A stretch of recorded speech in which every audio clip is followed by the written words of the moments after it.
Welcome to another episode of the Virtual Reality Reconstructionist, the premier podcast exploring cutting-edge technology for forensic investigation in virtual reality. I'm your host, Roger Ryan Ryder, owner of Triple R Investigations.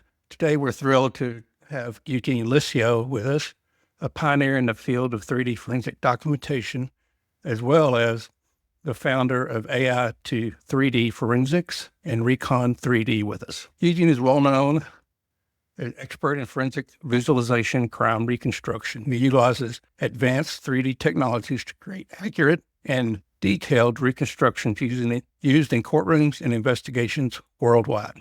His company, AI to 3D Forensics, is at the forefront of integrating 3D laser scanning and photogrammetry to offer a comprehensive solution for forensic investigations. In his bio, he's a registered professional engineer in the province of Ontario, Canada, and is the owner of AI to 3D Forensics. He specializes in 3D forensic documentation, analyzation, and visualizations. He's also the developer of 3D, a new iPhone 3D scanning application designed for forensics. Eugene has testified in courts in both U.S. and Canada and in Europe, utilizing 3D technologies such as photogrammetry and laser scanning, and has also provided 3D scanning reconstructions to aid the juries. He is a past president of International Association of Forensics and Security Metrology and is an adjunct professor at the University of Toronto, where he teaches 3D forensic reconstruction and mapping courses. As part of the forensic science, Eugene is actively engaged in research, publishing, and mentoring students focused on 3D documentation and analyzing techniques. Eugene, welcome aboard. Let's start by hearing about your background and how you became involved in 3D forensic documentation. Hey, Ryan. Thank you very much for the invite. I appreciate it. And geez, I was just thinking where we first met. And I don't remember where we first met, but I know where we last met. And I think that was at Rex, right? We were in person? Yeah, it was. I think it was one of the AIFSM conferences. I just can't remember which state we were in, but it was one of those conferences we first met. Yeah, to answer your question. So my background, I went to engineering. When I was younger, I thought I was going to be doing music, but that didn't work out. I have kind of a musical family, but I really liked science from a young age. I liked computers and things that fly. So when it came time to decide as a teenager what you're going to do, I finally decided I would go to engineering and I started in electrical engineering, believe it or not. And I did that for a couple of years, but it wasn't for me. After the second year, I was just like, nah, there's no way I can see myself doing this. The university that I was at the time, it was called Ryerson Polytechnic University. It's one of the universities downtown in Toronto. It's had a name change now, but they had a really good aerospace program. And so I think I can do this. I jumped in and I never looked back. I stuck with it. It was painful. It was a lot of work. When some of the friends I had who were taking lighter courses like business and marketing, they'd be at the coffee shop complaining about how they only got an A-, and we were struggling just to pass. So anyway, fast forward from there, engineering, I got out and I got a job. I was working for what used to be McDonnell Douglas, and then it became Boeing. My time there was excellent. I had an amazing boss. He was so knowledgeable. He was really good at promoting me and getting me to build confidence. And there were a lot of senior, very intelligent people with a lot of knowledge. I worked in the materials and process engineering lab, which meant that whenever something failed or went wrong with the aircraft, anything that touched the aircraft, it could be something as the coolant that they were using on machining. It could be a heat treatment process. It could be the actual material itself. It could be paint. It could be so many different things. We would be part of the investigation and trying to figure out what went wrong. So it was a great experience in learning about all these different materials and things. We just had a really good group in the lab with tons of experience. So as a new person coming out of school was amazing. It was just a great exposure. I went on after that to work at a company in the US, an aerospace company. They made machinery for aircraft. They built machinery that would wrap around the fuselage and the wings, and they would rivet. They would fasten the skins to the structure, let's say. And while I was there, I had a lot of exposure to the customers because I was traveling a lot. In fact, that was probably one of the main reasons I took the job. We were pretty modest as a family growing up, so I didn't travel a lot and I really wanted to get out. Getting all this feedback, I designed the concept of a new machine in 3D. Engineers do a lot of work with CAD programs. And I said, I'm going to go one step further. I'm going to animate it and have the parts moving and things like that. And I did a little camera fly through. If I were to look at it today, I would have probably laughed my head off because it's probably embarrassing to even look at. But it got the message across. I had spoken to some of the engineers beforehand. We had a meeting. I said, hey, I got this idea. They were mild with the whole idea. Once I had designed it in 3D and I sent it off, it was, hey, how'd you do this? This is cool. What a great idea. You know, I just want to say that's what we talked about at the meeting. It was the first time I really understood that some people are very visual, and that if you can design something in 3D or present something in 3D, they can really understand it, as opposed to talking about things or scribbling something on paper. When you want to minimize the amount of imagination that somebody puts around your idea, you have to show them something. From there, I started looking at other areas like robotics, assembly lines, and where 3D might be useful. I came upon forensics. I saw an article about how people were using it for crime and for crash stuff, and it stuck with me like a virus. I couldn't let it go. Eventually, I said, you know what? I need to make a move in this area, and I'll do something on my own. So I moved back to Canada, in Western New York. I worked for about 5 years at another company, learning 3D skills, how to animate, and that sort of thing. And in 2005, I finally made the jump. I said, I'm going to officially start a company. That was AI2 3D. And people ask me, what does it mean? It doesn't mean AI, artificial intelligence, although it seems to be helpful nowadays that everybody says AI, but it stood for animation, imaging, illustration, and 3D. The majority of what I do today is the 3D part. I don't do a lot of animations, imaging and illustration, not as much. I started off doing work for the accident reconstruction people in the area here. It's the low-hanging fruit. There's more money floating around with insurance money and lawsuits. That's how I got started, through the people that I met. I don't know what happened, but I got involved on the shooting case, and after that, they just seemed to keep coming. The majority of my work today is on shootings. There are some civil cases that I work on, but most of it is homicide related. So I usually tell people the two things that I focus on are B, and it's not bed and breakfast, it's blood and bullets. So those two things are what I like to do. Yeah, and there's more to, obviously, my work. You talked about Recon 3D. That's more recent. Maybe we could talk about that later. Training made up a big part. I know that you're a Faro trainer. I was doing a lot of training for agencies, police agencies, but I do other training like in cloud compare, photogrammetry, 3D modeling, and I'm an adjunct professor at the University of Toronto. I got involved with them years ago. I have the only 3D forensic mapping and reconstruction course that I know of, at least the way that I'm teaching it, exposing students to all these different 3D technologies, you know, at the university there. So it's a fourth-year class. I haven't taught it in the past couple of years just because I've been so busy, but I started teaching it in 2013. And so I may switch that back on, but in return, though, I have always taken students on for research. Being part of the university, this year I've got about 9 students doing different projects with ballistics and bloodstain work, and even some other areas too. Yeah, that's it in a nutshell. Yeah, it's fascinating. We kind of parallel a lot. My undergraduate stuff was in construction management of all things, and one in law enforcement, but all throughout my career, it was always the technical engineering aspect of it that I gravitated to. So crash reconstruction, crime scene reconstruction, forensics, anything that had some science behind it. So I can feel your pain in that growth and understanding. It's a great story. Yeah, you've done a lot. It's the last few years, and your growth has been incredible. And that does bring us to what you're currently doing. You've got a lot of background, and anybody watching, Eugene is at AI2-3D.com. That's his website. I challenge you to look at that and see what he's into. He's got a lot of good information there. And so we'll move into the next question, which was share us the story behind your Recon 3D. That's what we're focusing on today. And what kind of motivated you to start that portion of your business? Yeah, so Recon 3D, let me go back before I even started that. I work privately, right? I don't work for a police agency. So it's a lot of the tools out there are expensive.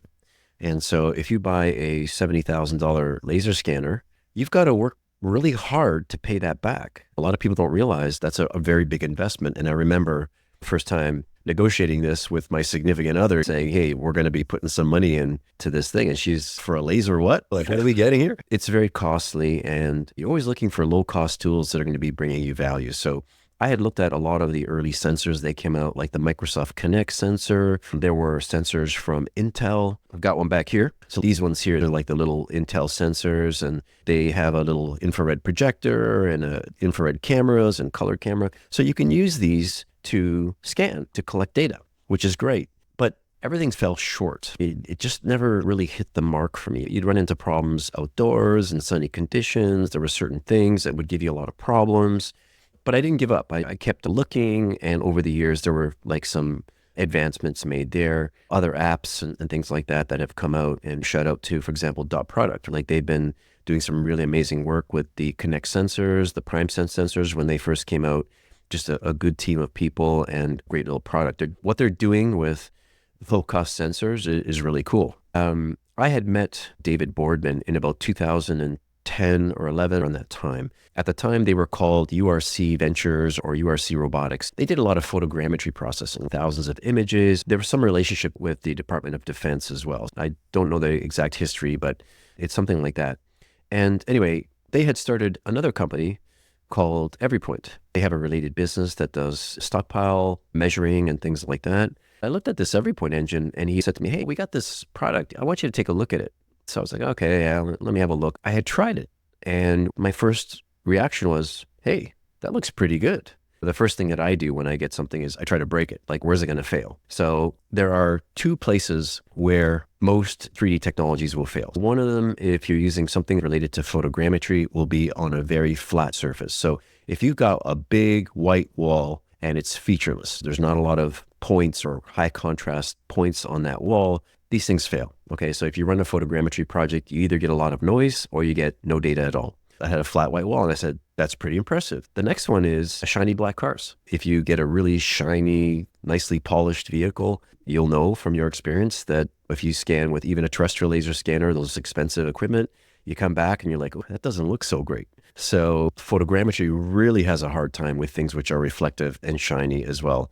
And scanners are no exception there. I was surprised at the quality of the data that I got. I was like, wow.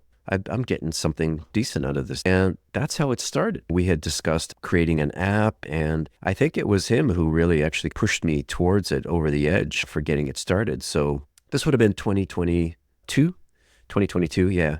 And just went forward. We got the app developed, the very first one, and I just put it out there. The date it was launched was May 5th, 2022. Since then, there's been a lot of developments. It's been a learning process. I've got my regular work, cases, teaching, and then I started this thing, which is like a second career. It takes a lot of time on debugging, development, and working with teams of people. There's many moving parts in this business that you have to stay on top of. So it takes a lot of time, but the people who jumped on first were the accident reconstruction, people doing collision investigation. They gravitated toward it, they tried it, and they bought it like right at the beginning. So I think it's partly because of the type of work that they do. A lot of these people, especially on the private side, they're doing vehicle inspections. So they go out, it's after the fact, to a yard and you have to scan a vehicle, tractor trailer or something like that. They typically would have maybe used a grammetry or a terrestrial laser scanner. So now they were pulling out this device and they were scanning it. It's really quick and the quality of the data seems to be enough for the type of work that they're doing, whether it's for crush or analysis, whether it's for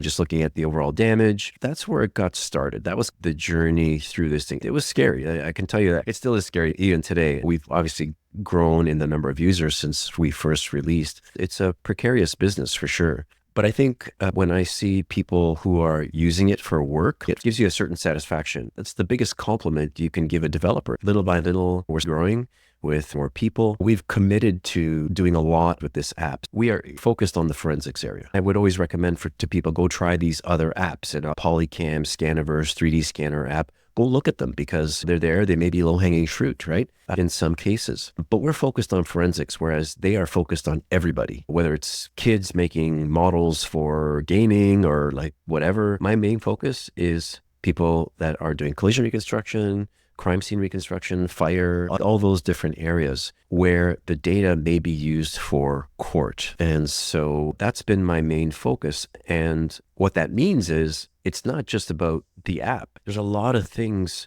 surrounding the app that I've had to put a lot of emphasis on. One of them, for example, is how do we get the best accuracy possible out of the app? One way is by using targets. We're one of the few apps that has targets that we use to help do a fine adjustment on the point cloud data. And that helps to get you a little more accuracy and better control. It's always a good practice, whether it's a laser scanner. I'm sure you probably teach this in your classes, right? You say, hey, always do a check. You may be scanning with this. Yeah.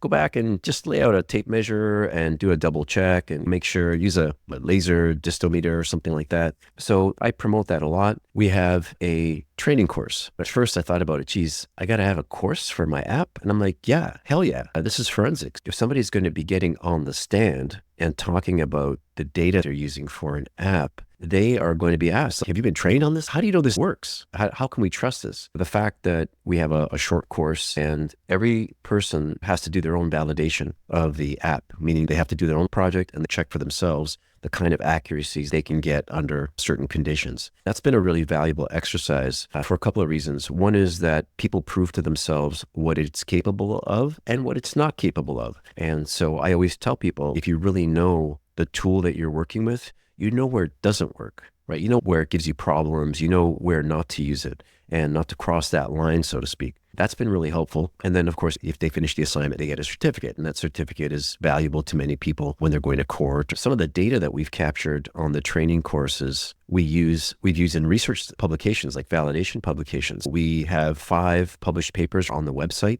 and we're going to continue to do this. We have a couple of papers right now, one on bullet trajectories, another one on clandestine grave documentation, looking at the accuracies and what we can get out of the app. All that is really important for forensics.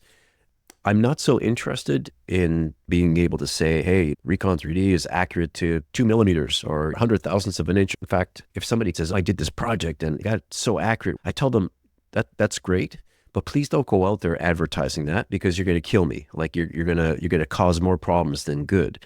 And so I'm quite fine with somebody saying it's accurate to a half an inch, it's accurate to an inch or whatever.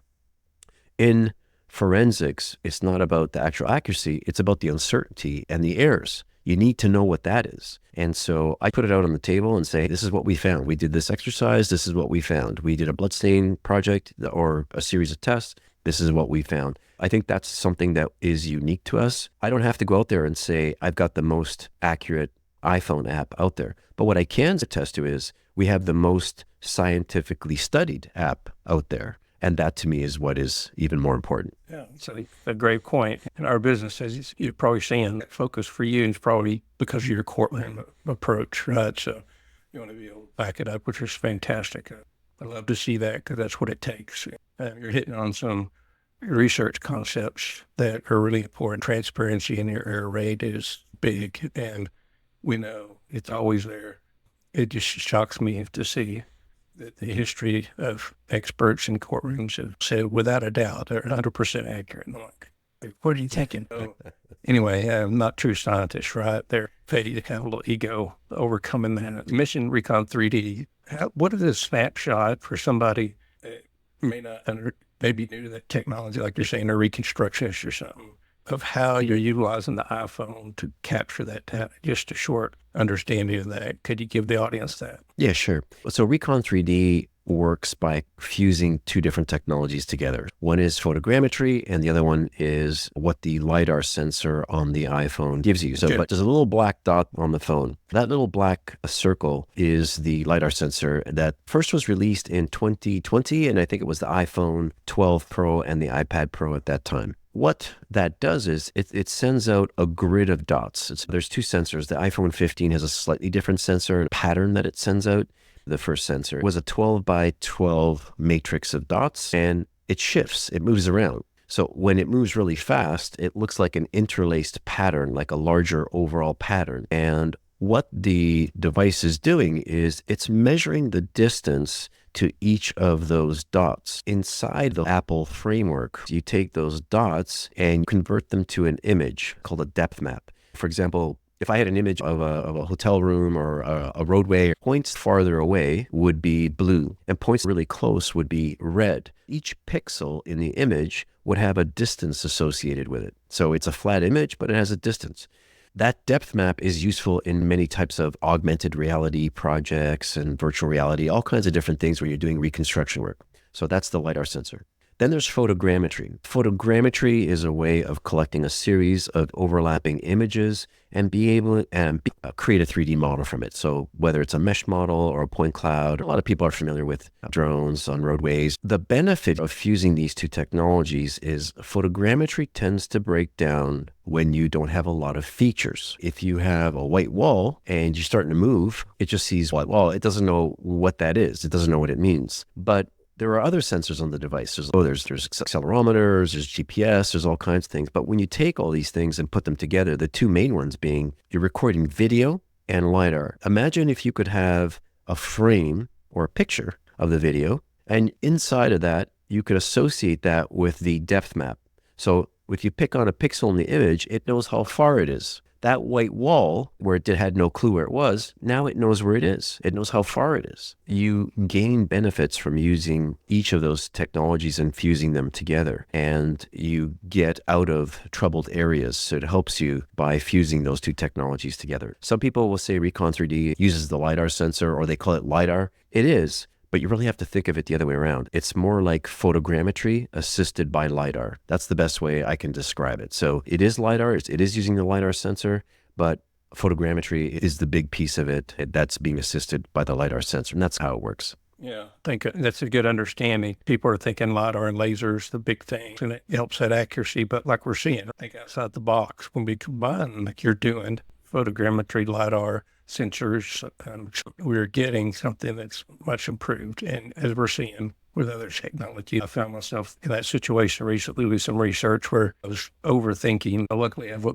partner that was asking me questions. The end result was keeping it simple was the best way to do that. Thanks for that recap. One thing I want you to touch on, if you wouldn't mind, is your challenges in courtroom, in 3D reconstruction, and the different things that you've presented. What are some keys you've had to overcome with courts and juries that would help us understand what's happening now and what's maybe going to happen down the road? Yeah, in the courtroom, there's a few things really, if you want to look at it in a broad spectrum. One of them is some of these technologies are rather complicated.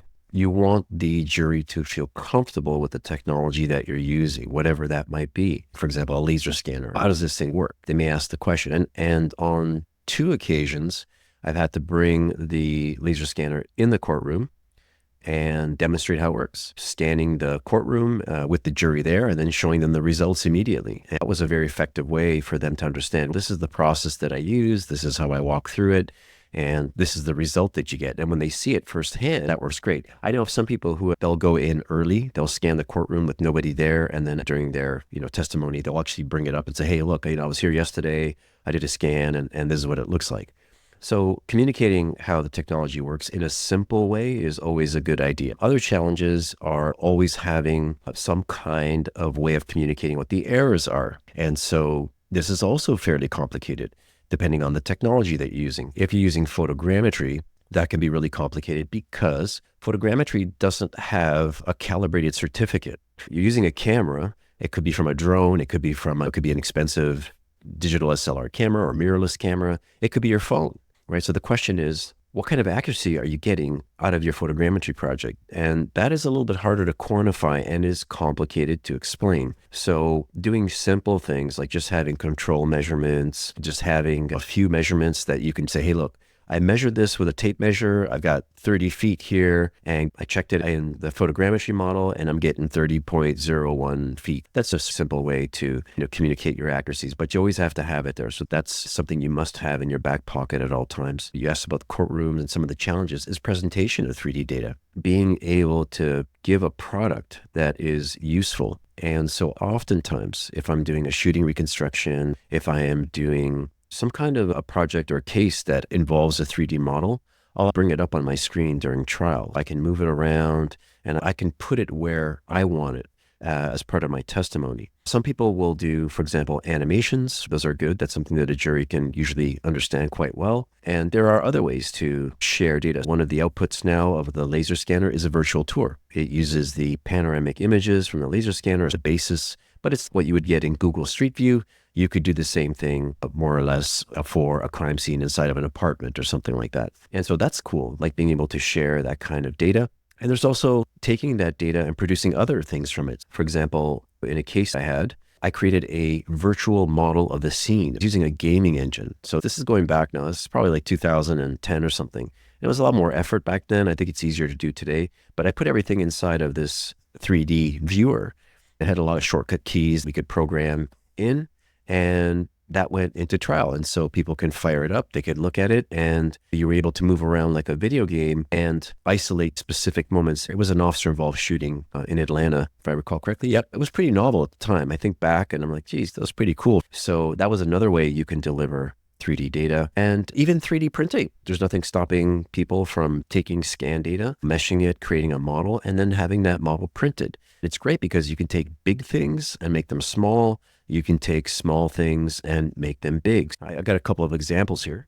One is just a very simple thing. This is just a footwear impression. This came from a photogrammetry model. So I took photos of this and I shrunk it down. Obviously, nobody has a foot that small, but it's just it's easier to carry around in your bag when you're doing presentations. If you are somebody that's working with tire tracks or footwear impressions, you can have a model right there with you. I need to print out a new one because I gave it away. So we're doing some work with postmortem fingerprints. Sometimes if the body is far gone or hasn't been found for a while, it's very difficult to roll a print off the fingers. We have a method where we've taken photographs. You can actually get it to the point where you can reconstruct the ridge details on your fingers. When you print it out larger, you can see it, you can feel it. If you're a latent print examiner and you want to use that at trial, that's pretty cool. This one here is a vertebrae. From a homicide trial, actually, a woman was killed. We scanned her bone because we were doing some reconstruction work with the weapon and how it aligned with the bone. You can hold a copy of somebody's bone in your hands and use that to communicate something. Of course, you would never bring a real skull into the courtroom and freak people out by handing it to somebody. Something like a plastic bone or even a weapon you could reproduce in 3D. You have to look at the challenges in the courtroom from start to finish and communicating what you've done, how you've done it,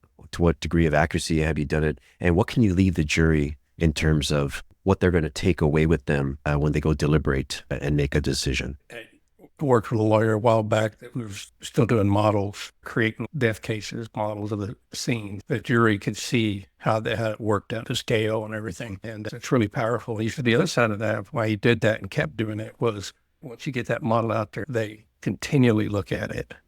Your screenshots, what you're showing on the picture, shows for a few seconds, and then you move on. And I was like, really? He goes, yeah, they could sit there and watch it the whole time. So you could do the same thing, especially with car crashing, with heavy damage vehicles, like you're saying. If that car is scanned and sitting out there for them to see the whole front end crushed, that's a pretty strong thing in their head they have to deal with. Yeah, there's something to be said for holding something in your hand, like a 3D print. Let's say, for example, if you're a latent print examiner and you give somebody a copy of somebody's finger, hey, this is the suspect's thumb, and here's a print that we pulled from the scene.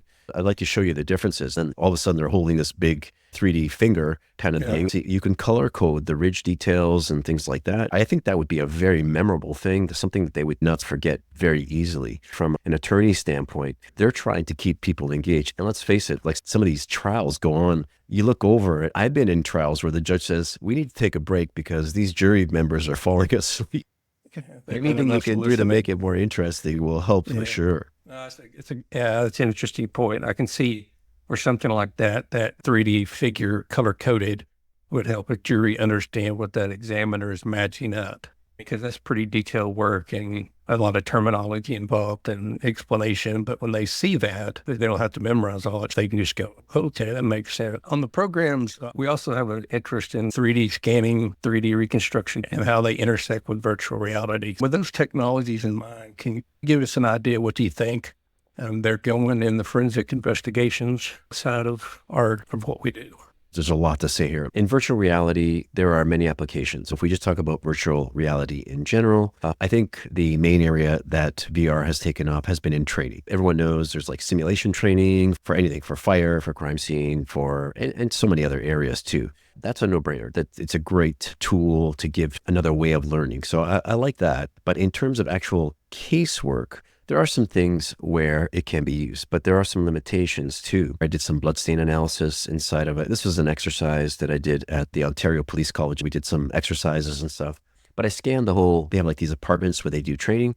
So we did that, and I overlaid the results of my blood stain impacts inside of this point cloud. And I sent all that data to a researcher in Stuttgart. His name's Dr. Uwe Vossner, and he has what's called a cave. So it's not glasses VR, it's a room that has projectors on all sides. So when you walk in, you're immersed in this 3D environment. I thought that was interesting because from an investigative standpoint, he's inside of this scene, but he's also interacting with the results of my analysis. So I thought that was an interesting way of using VR, not just for looking around, but actually for seeing another way of delivering results and somebody interacting with it. I think VR will have more to say in the future, or I'd like to see it used more. I had a really interesting case recently where it would have been perfect. Unfortunately, it didn't go to trial, but it was an officer-involved shooting. What somebody could see is really useful in VR.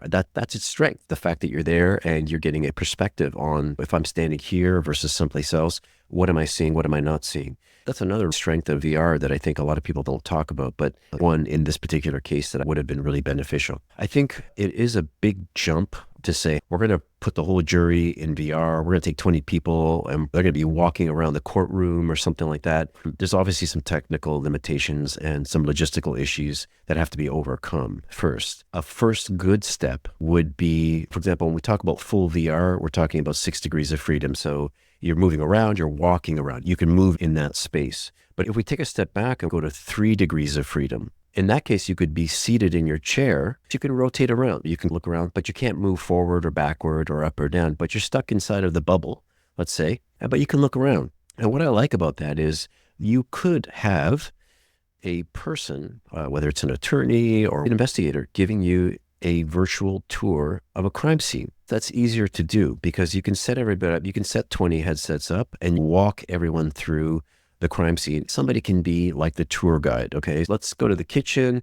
Everybody look to your right. If you look to your right, you can see on the ground, there's a knife, there's some blood. Okay, we're going to move now to the hallway. And then, they basically flashes up or shuts down one image and it brings up another image of the hallway. And so that is much easier logistically to handle. I'm hoping we're going to be seeing more of that inside of the courtroom as time goes on, because that would be a great intermediary step before we get on to full VR and getting all these people suited up. But there are some things you could do in a cave type environment. And I know that here in Canada, maybe a few hours away, there's a very big cave system. So basically it's one big projector, but you can have multiple people inside. Instead of everyone having their own headset and being in their own world, they could all be standing in the same place through the projectors and what's around them. You still need glasses, but it's not the same type of glasses. You would see everything in 3D.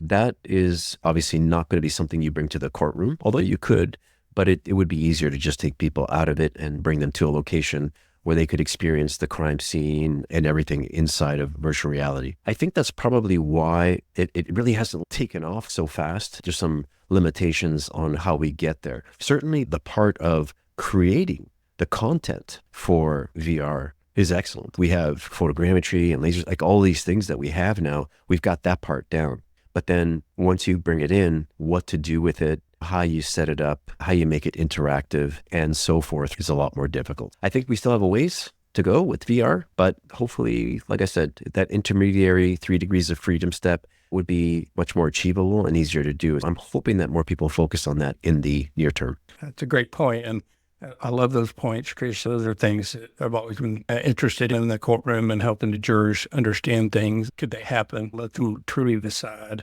And I think we'll get there. I know there's some civil cases that have used it in various aspects, but I would like to see, like you're talking about, them be able to look into a crime scene. It doesn't have to be the gory section of it, but you can at least represent it and show them spatial-wise how things. And a lot of that is long, extended explanations of what could happen and what could somebody see, and you could just put them in there, let them see it. Yeah, I like where you're going with that. A lot of good points there.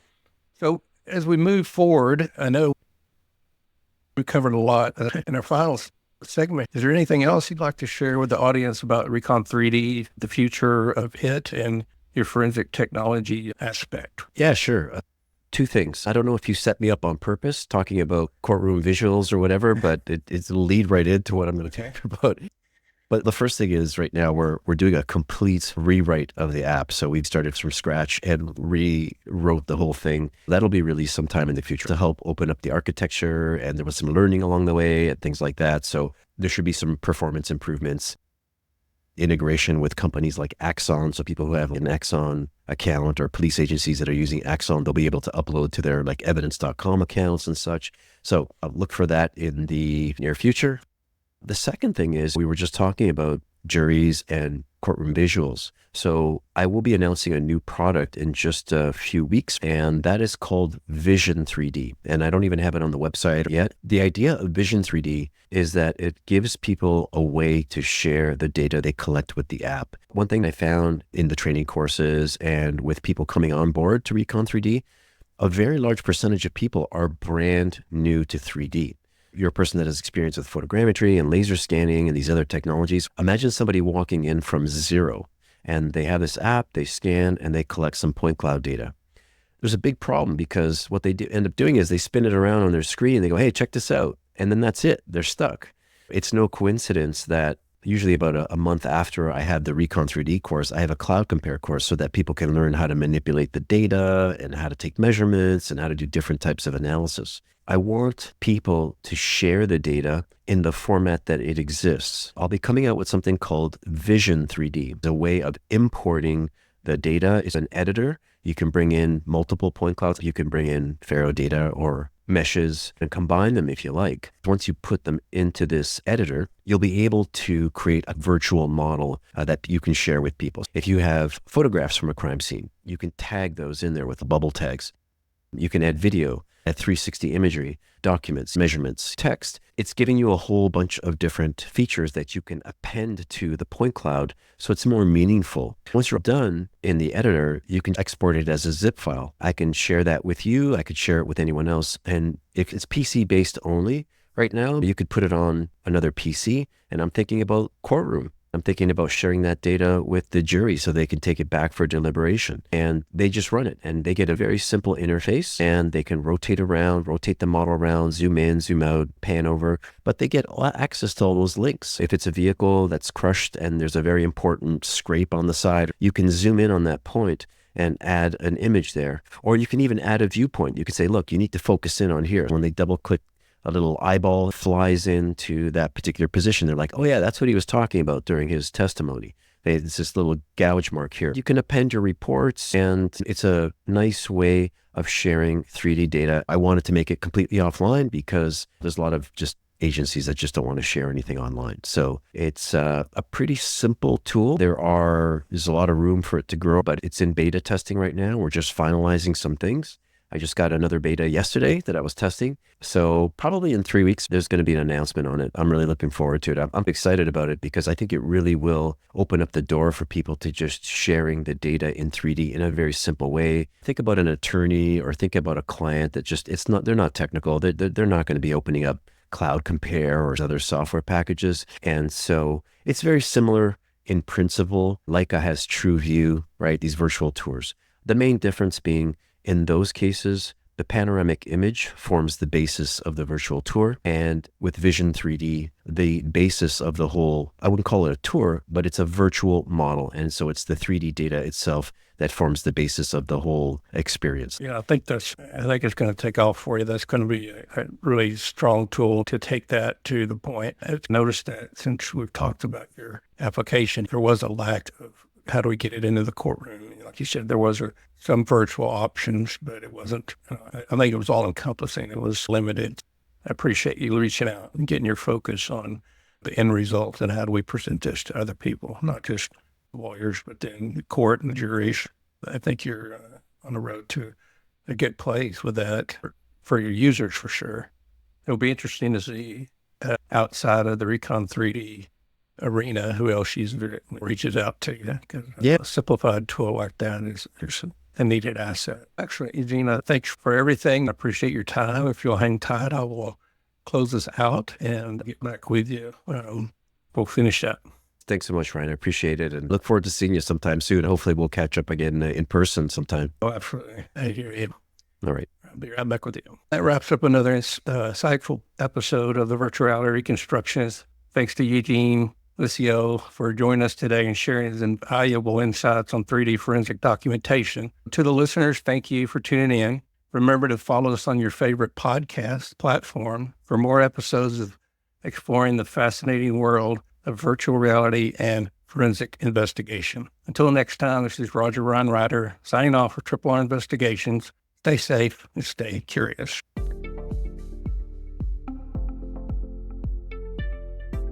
Listen.